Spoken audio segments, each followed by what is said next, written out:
Need, among them women, children, old people, flows on a regular basis. The situation in Gaza was described as catastrophic even before this war broke out. Is there a difference in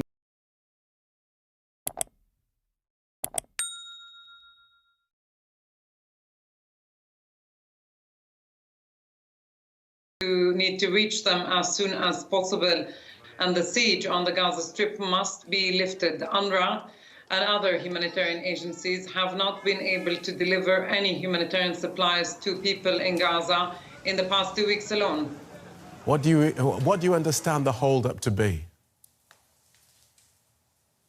I really do not have those details. What I do know is that the situation on the ground for people in Gaza, including 500,000 who shelter in UNRWA schools and other facilities, is absolutely terrible. And this is largely due to the lack of supplies that have been running out for the agency I work with, UNRWA.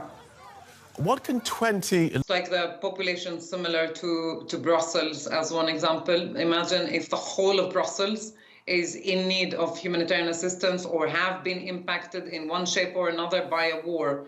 So we need a lot of supplies because people are in need of supplies and they're running out of water. That's the most critical part. This is why we're asking for fuel, because fuel is absolutely critical for the pumping station so that taps in people's homes can start running with clean water. So what's on those lorries waiting to get in besides fuel and food? What else are you trying to get in there? Water, food, supplies that are essential, like cleaning supplies. Yeah.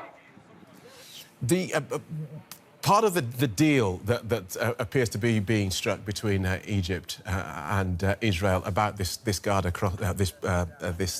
crossing into Gaza is that someone will have to guarantee that aid does not get to Hamas. It only gets to the Palestinian people.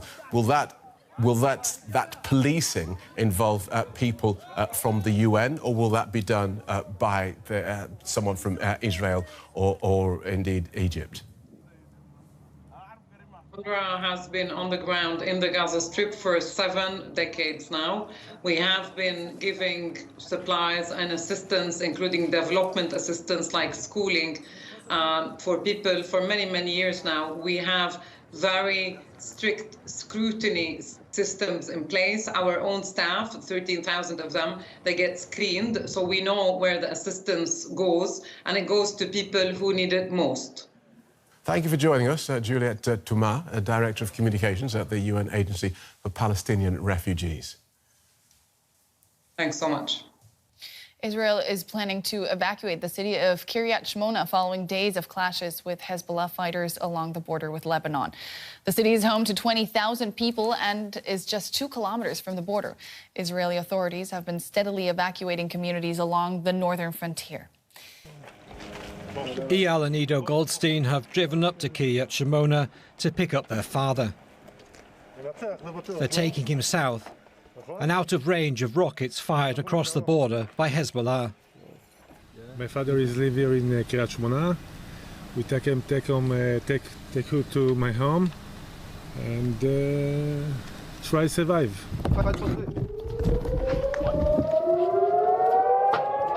And this is why they're leaving. Sirens wail as a barrage of rockets streaks towards Israel from Lebanon.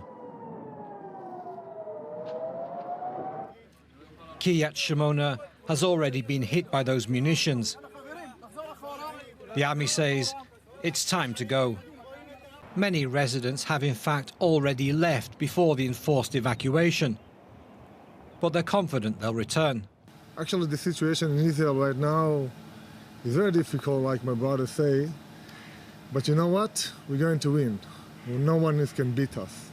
That's it. No one can beat us. This is what all over the world need to understand. We're going to fight and fight hard. Residents fleeing the north are now joining tens of thousands of Israelis who have left their homes in the south near Gaza.